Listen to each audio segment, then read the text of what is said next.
Dim the lights, my friend. Let the phone rest softly in your hands, or set it beside your pillow, so its glow is just a low ember in the room. Pull a blanket around your shoulders, feel its familiar weight settle, and give yourself permission to sink. Outside the walls of whatever place you're in, the city hum, the clock's restless blinking, tomorrow's tall stack of worries, nothing will ask for you for the next long while. There's only the hush of this story, paced like slow breathing, meant to loosen tight thoughts and let the night drift open. If a fan is gently turning, let that steady whir carry your cares farther away. Close your eyes if you like, or leave them half-lidded on the dim ceiling. Either way, we're about to step into a quieter century together. The land we visit has no flag and no famous name. It lies in an unlabelled valley, a shallow wrinkle of earth that neither king nor cartographer bothered to record. If you wandered here by accident, and few ever do, you would find a smattering of huts tilted like tired shoulders, smoke rising in slack grey ribbons from holes in their thatch, and a path so muddy it forgets it was once a road every time the rain returns. The world stops where the forest begins. Beyond the first line of trees, trunks stand so close they trade secrets in overlapping sighs of bark. The darkness between them feels old enough to remember an age before people.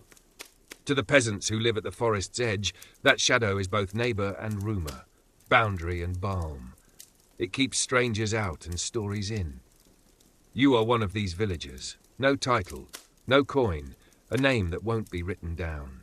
Your entire country fits comfortably inside the circle of hills you can see from the rise near your cottage. Past that ridge might be another parish, perhaps a market town, perhaps the sea itself, but those are ideas, not destinations. You measure distance in footsteps, not in miles, and the furthest you routinely travel is from your door to the field, from the field to the well, from the well back home again before dusk folds the sky into deep blue wool. Morning begins when the cockerel decides it's ready, which is usually before you are. You stir on a mattress of straw that crackles faintly with every breath. It's shared with your spouse, 2 restless children, and in winter a dog that snores like a creaking hinge. Splinters of cold seep through the walls no matter how you pack them, so everyone rises quickly, tugging rough wool tunics down over shivering skin. The hearth still holds an orange blush beneath last night's ash. You coax it alive with patience, breath, and a few chips of birch you hid from yesterday's firewood tally. Flame is never just heat. It is insurance, company, sometimes miracle. When it catches, a soft cheer of sparks jumps into the gloom, and the room becomes habitable again. Breakfast isn't served, it's negotiated. From a pot that never empties entirely, you ladle a ladleful of barley broth, whose recipe is endurance. Rainwater thickened by time, thickened by cabbage leaves when they're available, thickened by hope when nothing green has pushed through the soil in weeks. A crust of yesterday's bread, dark as a moonless sky and tougher than boot leather, is dunked until it softens. No one complains. Complaints won't add onions to the pot. Instead, mouths chew, heads nod, the day begins. The field waits. It is neither flat nor generous. Stones claw toward the plough, weeds argue with every seed, and the soil is too thin in some places, too wet in others. Yet it is what stands between hunger and next winter's hope, so you treat it like a difficult relative, with bowed back and steady patience. Your plough is a simple wooden beam, shod with a strip of iron that's been sharpened so often it sings thin when struck. The ox that pulls it is older than your youngest child, and just as stubborn. Together you carve furrows that look more like crooked handwriting than tidy rows, but each scratch is a promise of grain. While you labour, the village breathes its sleepy routine. Children chase geese into the common pasture, their laughter startling crows from the hedgerows. An old woman named Ellen tests the well's rope for phrase, humming a psalm too quietly to recognise. Tom, declared village elder only because he once travelled as far as the monastery and returned with gossip, leans on a fence post offering unsolicited wisdom about cloud shapes and what they mean for the barley. No one listens intently, but everyone feels better knowing Tom is talking. Silence can sound like doom if left unattended. Above all drifts the church bell's thin bronze cry, carried on wind from a neighbouring hamlet you've never seen. It rings the canonical hours, carving holy notches into daytime. None of you can interpret Latin, Yet the bell's cadence still dictates when backs may straighten, when lips move in quick sign of the cross murmurs, when children ought to quiet their play. It is time itself made audible. Afternoons fade lazily. Sunlight puddles golden across freshly turned furrows, then slinks down behind the ridge as if embarrassed by its own brilliance. You shoulder tools, pat the ox's broad skull, and walk home slower than you left. Tired in bone and mind, but settled by that familiar exhaustion that says the day was worth its bread. Past the hedges, smoke curls from chimneys like muted ribbons of evening prayer. Each column means another fire has survived, another family has warmth, another pot is whispering its same old story to hungry ears. Inside, the cottage welcomes with smells you know by heart. Damp earth tracked in on boots, sour tang of wool drying near the hearth, faint sweetness where apples stored in the rafters exhale their last breath of autumn. The children show off sticks they pretend are swords.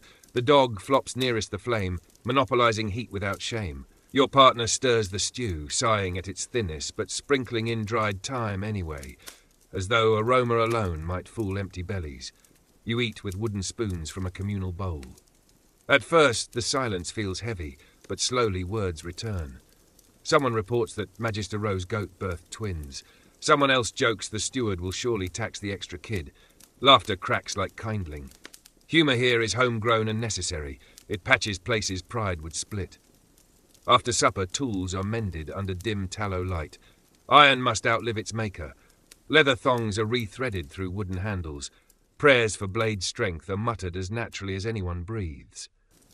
Outside, night has claimed the lane. An owl calls once, twice, then glides over rooftops searching for field mice bold enough to rustle. The world beyond the doorway disappears into velvet, dangerous and sacred all at once. Sleep arrives in two slow waves. First sleep pulls you under not long after the fire is banked. Dreams skim the surface, hushed images of green shoots of full-grain sacks of summers when rain fell exactly when invited. Some hours later, your eyes flutter open into the hush between sleeps. No candle burns, only embers pulse red. In that liminal hush, you listen.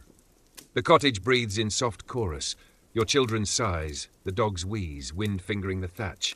Your thoughts wander wider than daylight allows. Why do bad harvests choose good people?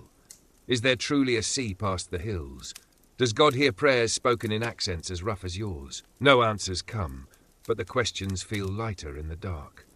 Second sleep gathers you gently, and before long, dawn's first dim blue persuades your eyelids apart again. Not every day is ordinary. Sometimes illness decides to visit, slipping through the village as quietly as twilight. It might start as a cough from the hut nearest the well. 2 dawns later, the cough is a chorus. The wise woman, grey-haired Brenner, hands smelling of wormwood and resin, brews poultices, ties cloth bundles of thyme to aching chests, whispers charms she half believes. She cannot name bacteria she's never seen, yet some of her herbs soothe fevers. Others flatter the imagination long enough for nature to do its secret work. When a child's cheek reddens too fiercely, Brenner presses a cool rag to fevered brow and sings a lullaby older than memory, her voice rough as old rope but steady. You help where you can, carrying buckets, splitting wood, feeding chickens for a neighbour too weak to rise. No payment is expected. On another day the roles will reverse. The sickness steals strength, but also knits people closer. By the time chills have run their course, the village sits together outside, faces gaunt, but eyes bright with relief. When the recovered boy manages a laugh, it echoes across the yard like a small bell of victory. Still, not every battle ends so gently. Now and then, death claims someone in the hush between sleeps. You dig a grave where the ground slopes kindly toward sunrise, using the same spade that broke soil for rye in spring. The priest from the distant chapel trudges over muddy miles, robes edged with dust, voice solemn as he recites prayers none of you fully grasp. Latin falls soft, like rain on a roof, a language meant perhaps more for heaven's ears than yours. Earth thuds on wooden boards. The living walk home with a strange hush inside their boots, but the next dawn still comes. Fields still ask for seed. Life, indifferent and insistent, demands tending. Hunger, too, arrives on its own schedule. Some years the rye heads bow heavy, and you live almost high. Other years a late frost bites the shoots, or a rust spreads like rumour through wheat, turning kernels black. Rations shrink, belts tighten, children chew bread so hard it squeaks between teeth. You pull nettles from ditches, because boiled nettles taste of iron, and slightly less regret than boiled straw.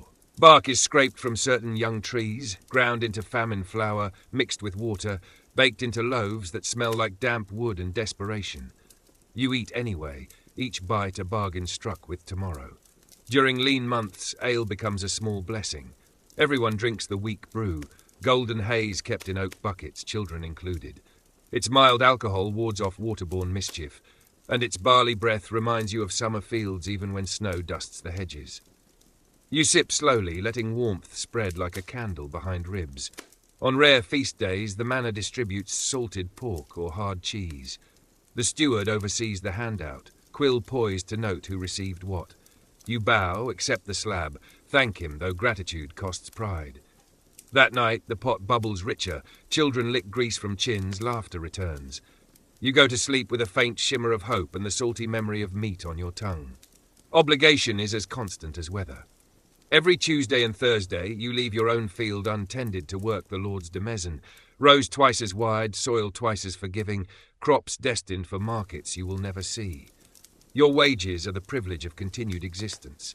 Grievance burns low in your gut, but never flares. Open rebellion is a luxury for men who own boots stout enough to outrun knights. Instead, you practice smaller resistances. A handful of seed pocketed, a sliver of ham tasted before tithing. A joke whispered about the steward's wig as you pass under his window. These tiny mutinies stitch together sanity.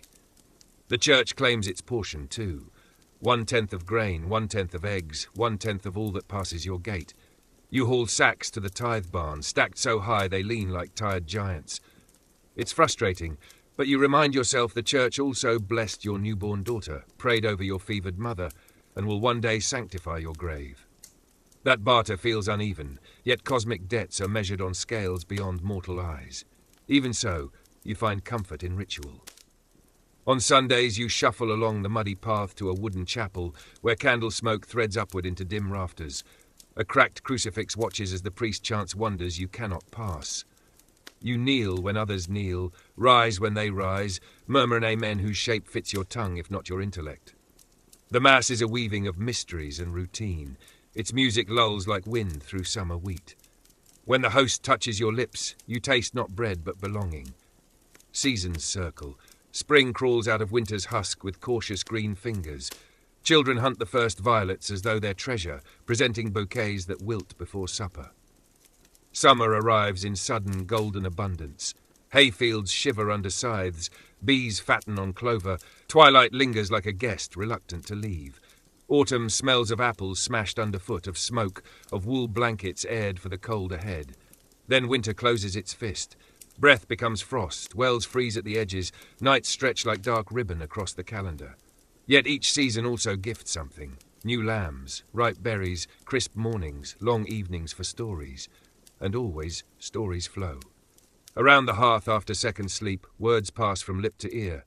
Tales of saints who tamed wolves, of travellers who sailed off the world's edge, of a city made entirely of white stone where bread costs a single pebble.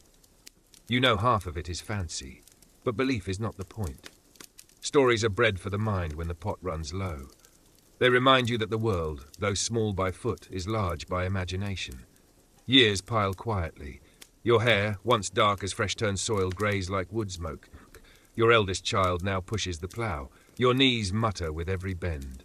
One morning you wake to find the village subtly changed. 2 new huts where brambles once grew. A distant relative's grandchild chasing geese with shrieks of delight. Tom, the elder's fence, finally collapsed. Life renews itself even as it forgets to ask permission. You've not travelled farther than the market town a day's walk east, yet you feel unexpectedly worldly. You have known drought and flood, birth and burial, feast and famine, plague and mercy. You have listened to wind gossip through the same rafters for decades, and in that time you have learned that survival itself is a craft, quiet, exacting, holy. And though no scribe will pen your deeds, the soil holds memory of your hands. The cottage walls bear the print of your shoulders. The laughter you taught your children now lives in their children's throats. That is legacy enough. Some nights, when moonlight slips through the shutter's cracks and paints silver stripes across the floor, you sit awake in the hush between sleeps. The village rests like a drowsy beast, breathing low and regular. For a moment the worries loosen, the unpaid tithe, the leak above the hearth, the cough that hasn't left your neighbour. Instead, you feel only the rhythm of your heart and the quiet miracle that it still beats. You think then of all the unseen hands that built this small, stubborn world, ancestors who carved fields from forest, unknown monks who redrew the calendar, nameless weavers who spun the cloth on your back. Your life is a braid of their efforts, and tomorrow someone will braid yours into theirs. The thought is neither comforting nor frightening. It simply is. A log in the hearth shifts, sparks pop, the dog sighs, and second sleep pulls you gently under. Outside, winter's wind wraps the cottage, but inside it is warm enough, safe enough. And sometime far beyond dawn, when light creeps back over the hills, roosters will crow and oxen will bellow, and you will rise once more to greet the ordinary miracle of another day. The road that skirts your valley is less a path than a conversation between cartwheels and weather. After heavy rain, it becomes a glistening ribbon of mud. In high summer, it cracks into dusty plates that crumble underfoot. You know every bend, every protruding root, every puddle that refuses to dry, because those dips and rises are your whole compass. To set foot past the last recognizable rut feels like walking off the edge of certainty.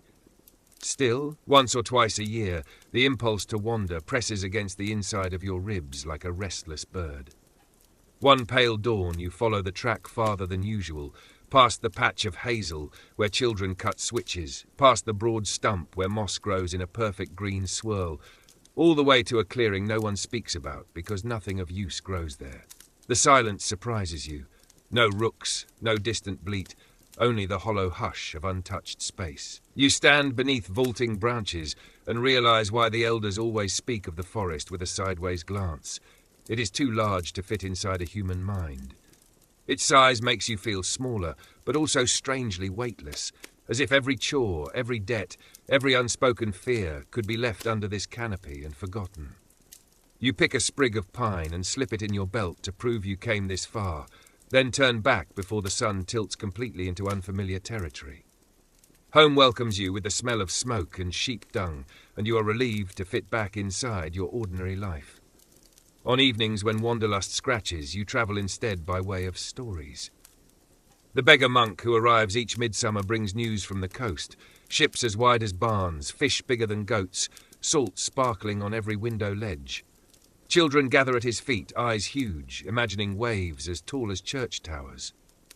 Adults listen too, though they pretend not to, because the idea of water that never ends fills them with both wonder and dread.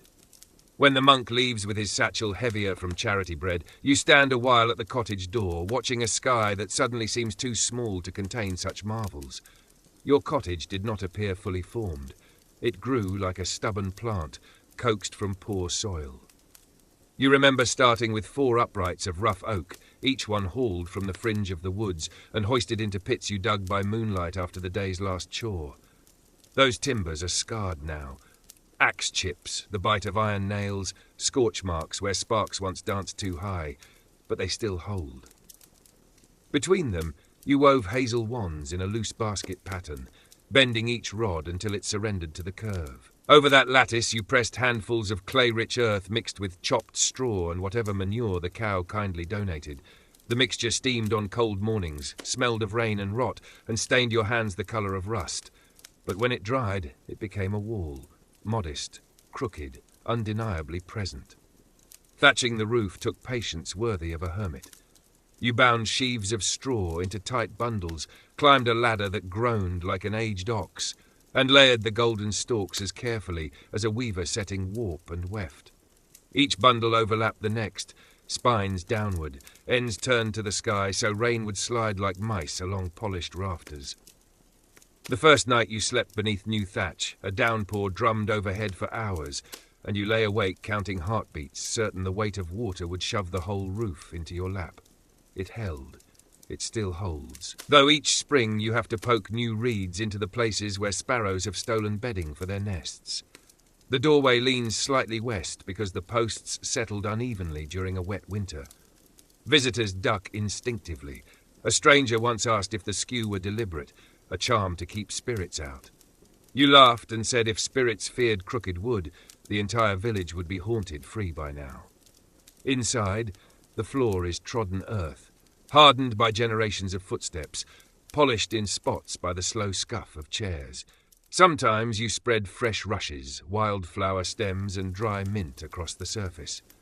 The scent lifts when walked upon, green and sharp, masking smoke and livestock musk for a day or two. Light enters through a single shuttered opening the size of a bread loaf. On bright afternoons, the sun's lance cuts through the interior gloom to pick out dancing motes of dust, turning the cottage into a tiny cathedral of glimmering gold. In those moments you see every crack in the daub, every snag on the wool blanket, every line on your palms, and you feel a tender recognition. All of it imperfect, all of it enough. Tools are scarce friends. A spade head forged by the smith years before your birth, its edge rehammered until it resembles a crescent moon. A sickle whose handle bears the grooves of 3 different owners' fingers. A wooden hammer with just enough iron around its face to keep the grain from splintering. When steel is rare, maintenance is religion. You oil the ploughshare with fat rendered from last year's hog, wrap blades in wool against damp, whisper a habitual thanks each time a cut is true. Your children learn early to treat iron like a living creature. Never leave it thirsty, never leave it cold, never use it in anger. In the evenings you repair gear by the flicker of fire, the cosy kiln of home turning labour into warmth. There is something healing in sharpening a blade while the dog snores and your partner hums over a patch of mending linen. Each scrape of whetstone against metal is a soft promise that tomorrow's work will go slightly easier. Tiny sparks leap and vanish, brief as thoughts, bright as intentions. Food is memory served warm. Even the simplest fare carries stories. A bowl of peas pottage reminds you of the spring when seed rotted in sodden ground, and Brenner the herbalist taught you to mix wild garlic into the stew so one pot could stretch 3 meals. A heel of rye bread recalls the winter you found an abandoned beehive, its comb heavy with crystallized honey. Every neighbour dipped bread into the amber and praised Providence, as though you'd churned it from thin air. Most days taste is a muted song, earthy, sour, faintly sweet, never loud.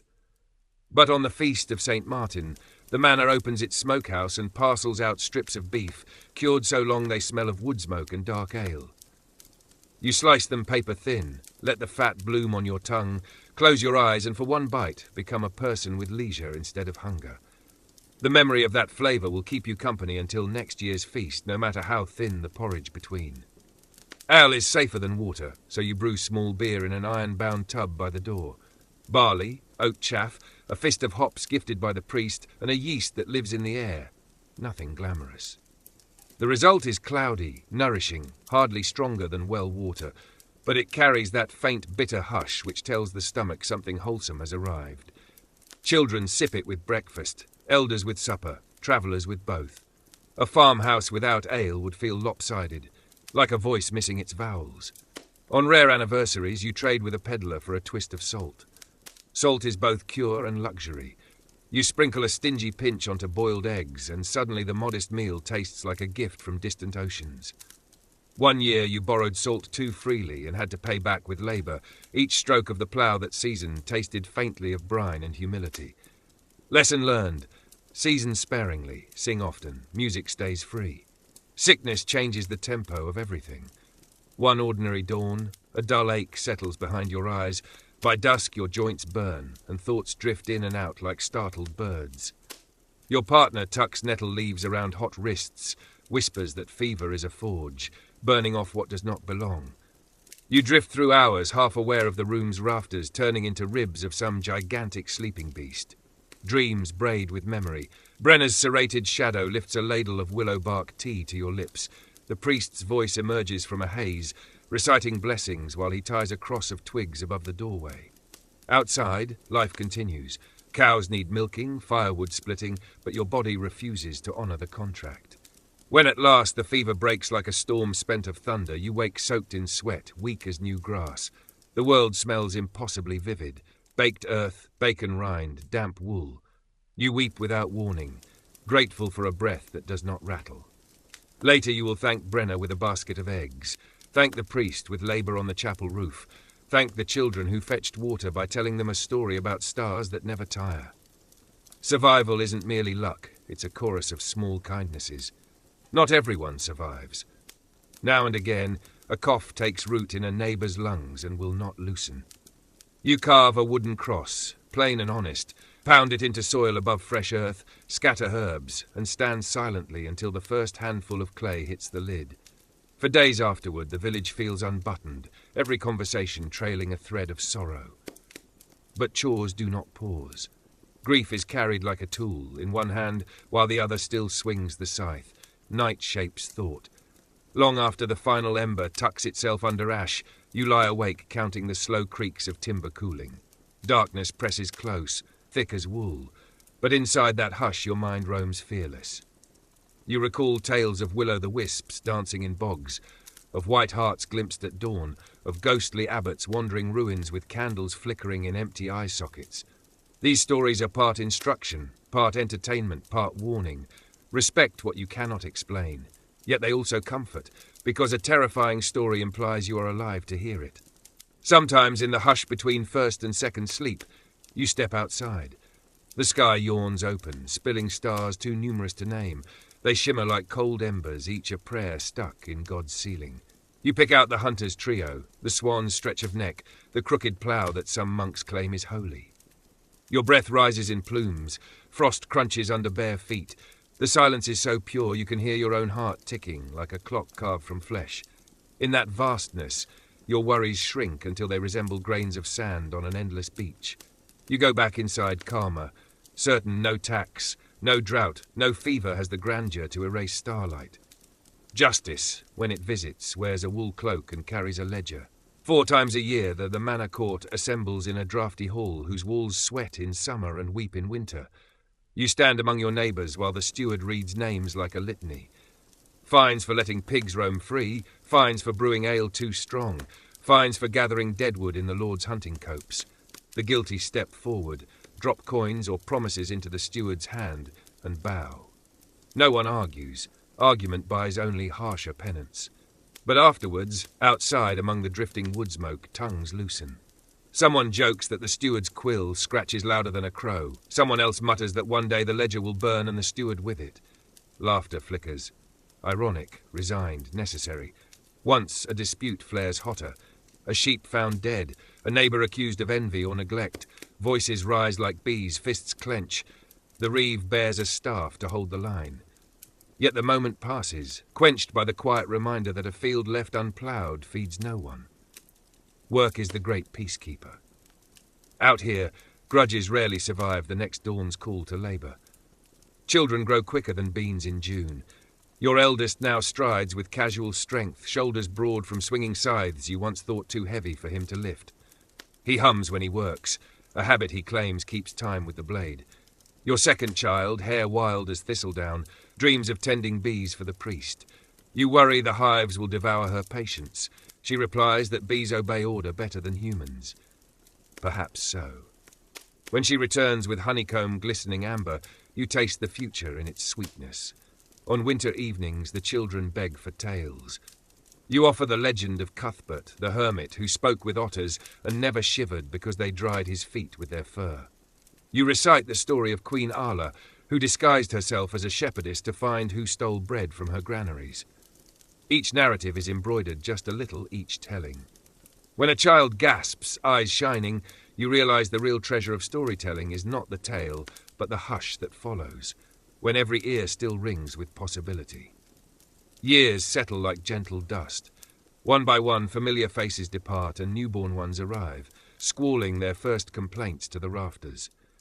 Tom the elder finally lays down his walking stick, replaced by his son, who offers fewer opinions but walks faster. The empty cot in your cottage gains a tenant when your first grandchild arrives, soft-skinned, wide-eyed, utterly disinterested in the way the roof leaks by the hearth. Holding that small, warm bundle, you feel a strange echo. The world will continue after your final dawn, and it will look both entirely different and achingly the same. You teach the toddler the names of simple things: fire, bread, sky, cow. When you point at the moon, the child reaches up as if to pluck it. Somewhere deep in your chest, a knot unravels, an old fear loosens. Maybe that is what people are for, to hand the unreachable upward, generation by generation, until someone finally grasps it. Time, like the river you've never seen, keeps moving even during drought. Your own hair thins, thumbs stiffen, knees mutter. Yet you still rise before the cock each dawn, still coax life from reluctant soil. One crisp morning, frost silvering every blade of grass, you pause atop the ridge that oversees the valley. Below lies the village, curling smoke, thatch roofs turned dusky gold, the tiny figures of children herding geese like disorganized clouds. You feel both inside and outside of it, stitched to this place by infinite threads of memory, yet hovering above as observer. The thought arrives unbidden. If you stepped away forever, the village would still wake tomorrow. Someone else would plough your plot, mend your roof, tell your stories with slight alterations. The revelation doesn't sadden you, instead it lifts a weight. You understand at last that significance is not measured by monuments, but by continuance. You have continued, so will they. You descend the ridge, lungs full of cold air that smells of pine and distant snow. Your heart steadies into a rhythm older than language. One step, one breath, one more day. Some twilight far ahead, when the gnaw of age becomes louder than the call of morning chores, you will settle into bed and find the weight of blankets pleasantly heavy. The fire will gutter low, casting red fans across the beams. You'll listen to wind fuss at the shutter and think of all the nights you stood under unfamiliar constellations wishing them luck. Your last thoughts may not be grand. Perhaps a loaf cooling on the table, perhaps the faint pulse of a song you once knew. But you will close your eyes trusting that the cottage will remain upright until dawn, that the field will green again, that tomorrow's children will laugh at jokes not yet invented. Outside, stars wheel overhead uncaring, unchanging. Inside, a shallow breath becomes shallower still, then slips away like a candle's final sigh. In the hush that follows, someone will stir the embers, someone will whisper a prayer in stumbling Latin, someone will remember to feed the dog. Life will continue, not diminished but redirected, as it always does. And somewhere beyond the hills the unseen river flows on, silver under moonlight, ceaseless in its song, carrying with it, perhaps, the smallest memory of a peasant who once dreamed of its mysterious shores. In the bright push of early spring, the whole valley seems to exhale at once. Snowmelt slips from the hills in glassy threads, licking winter's dust from every furrow. The thawed earth smells alive, an animal scent of loam and unseen roots flexing after long sleep. Children squelch barefoot through puddles, shrieking when water finds the gap in a boot. Lambs wobble after ewes, their bleats so clean they ring like flute notes across the fields. And for a handful of mornings before blackflies wake and taxes loom, almost everyone believes the year will be kind. You join the ritual of spring ploughing. First, the ash tree at the lane's edge is touched with a garland of last summer's dried flowers, part blessing, part bribe to the spirits that knows about hedgerows. Then Brenna walks the boundary of each plot, scattering crushed eggshells and muttering syllables old enough to feel like moss in the mouth. Her steps stitch invisible thread between homesteads, binding fortunes together whether neighbours like it or not. Under a sky scrubbed clear by wind, you guide the ox, blade parting soil that is darker than you remembered, rich with winter's hidden alchemy. Behind the plough, starlings hop for unearthed grubs, sweat pearls on your brow, but it is a sweet soreness, the ache of beginnings. At midday, your partner brings coarse bread folded around a sliver of cheese. Sitting on the plough's worn beam, you share the humble feast while skylarks scribble song overhead. For a moment, you imagine the lords and churchmen feel hunger exactly this way when they pause in their marble halls, and the thought makes the meal taste finer. By dusk, the field lies ribbed with neat furrows, a silent score waiting for seed. You press a palm to the turned earth, warm still from sun, and offer a silent deal, grain for toil, bread for faith, another circle round the sun for those you love. Soil has no voice, yet you fancy it thrums just under the threshold of hearing. An answer, or maybe your heartbeat echoing. A fortnight later, rumours drift in on a peddler's tongue like wood smoke blown sideways. He claims a distant port city has banned all foreign ships. Some cough riding on ocean winds has emptied streets, shuttered markets, left bells tolling without pause. Villagers gather to listen, baskets half filled with turnips forgotten at their feet. Brenna's eyes narrow. The priest crosses himself. Children sense fear in adult silence and hush. That evening, as rooftops blush with sunset, you notice how the chatter has thinned. A neighbour bars her shutter early. Someone ties sprigs of rosemary above a lintel. Yet routine is stubborn. At dawn, ploughs still creak. Goats still butt the fence for fresh fodder. Infants still demand milk with unquestionable lungs. Work again keeps dread from roosting too long. Days pass, then weeks, and no dire cough reaches your valley. Relief settles like rain, slow but thorough, leaving a shine on every face. Jokes about the ghost fever bubble up, and the peddler's tale is demoted to bedtime spook story. Still, Brenna doubles the row of onions in her herb bed, just in case, and the priest teaches a new prayer against pestilence.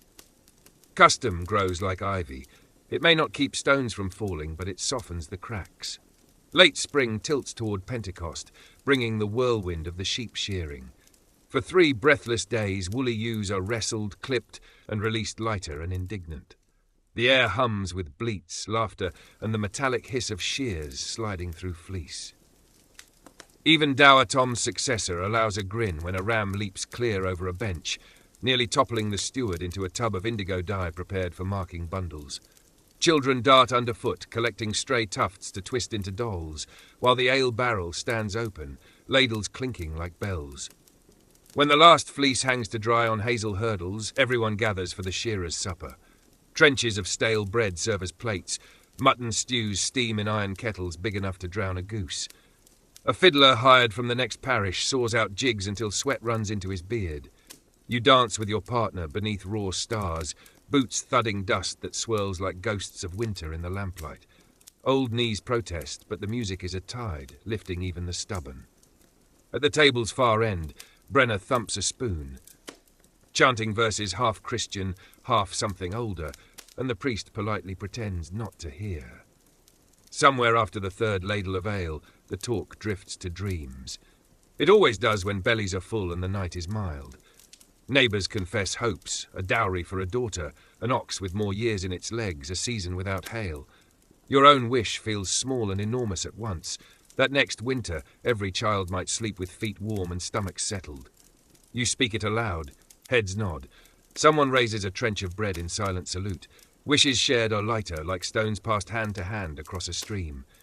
Summer's height blazes, wheat ripples gold as a lion's pelt, barley gleams silver green. The village drone becomes a chorus, scythes swish, whetstones ring, insects buzz thick in hedges. From dawn to dusk, bodies bend, lift, bind, stack. Fingertips crack despite tallow salve, sweat paints new maps on shirts. Yet there is a secret sweetness to harvest labour. The knowledge that every armful laid in the wagon is a debt paid forward to February hunger. At twilight, wagons rumble to the communal barn, walls of wattle but with a proud roof of honest oak, courtesy of the Lord's father who once feared losing his tithe to damp. Sheaves are stooked in high neat ranks like soldiers awaiting inspection. The steward counts each bundle, scratching tallies by lamplight. You watch grain pour in a golden ribbon through the barn door, and despite the ache in your shoulders, pride warms you. This is winter's ransom, paid early. After the final load, lanterns wink along the lane as villagers trail home. In your cottage, the children have laid handfuls of fresh straw on the floor to honour the season, a small festival of rustling underfoot. You collapse onto the bench by the hearth, tipping the dregs of small beer to parched lips. The drink tastes of barley and smoke, and you swallow the day's fatigue with a grateful sigh. Outside, crickets lift a shrill lullaby. You fall asleep still wearing your harvest shirt, smelling of sun-baked straw and honest toil. Autumn creeps in on cool breaths. Spiders string pearls of dew between hedgerow thorns, apples blush deeper reds each dawn. The long stretch of gathering eases into shorter days of sorting, threshing, storing. You stack onions in braided ropes beneath the eaves, bury carrots in sand-filled crocks, sample the first cider drawn from the barrel tap, a sharp, bright promise against winter's dull palate. Around Michaela's, the manor court convenes again. Fines are lighter this quarter. Perhaps the steward feels the goodwill of a generous yield. One neighbour petitions to keep a stray pig that wandered in from nobody knows where. Another pleads for leniency after his son snared rabbits in the Lord's warren. The reeve rules with gruff fairness. A token penny here, a week's labour there. No shackles clank, no whips crack, and the villagers depart murmuring that St. Michael must have stood near the steward's ear today.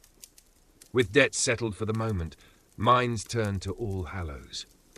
Brenner brews soul cakes spiced with cinnamon, traded from a travelling friar. Children carve grotesque faces into turnips, placing tallow stubs within so hollow eyes glow monstrous in the dark. You cut a bundle of hazel twigs to weave a wheel, which the priest will bless and hang above the chapel door as a charm against restless spirits. That night, bee-simmered candlelight flickers across gravestones, while voices chant the litany of the saints. But once prayers fade, mischief slips about like a cat, doors are rattled, carts moved, a single goose liberated from Tom's son's pen and found next dawn perched smugly on the church porch. Winter returns with measured tread. First frost silvers the stubble, next a fragile crust of ice glazes puddles.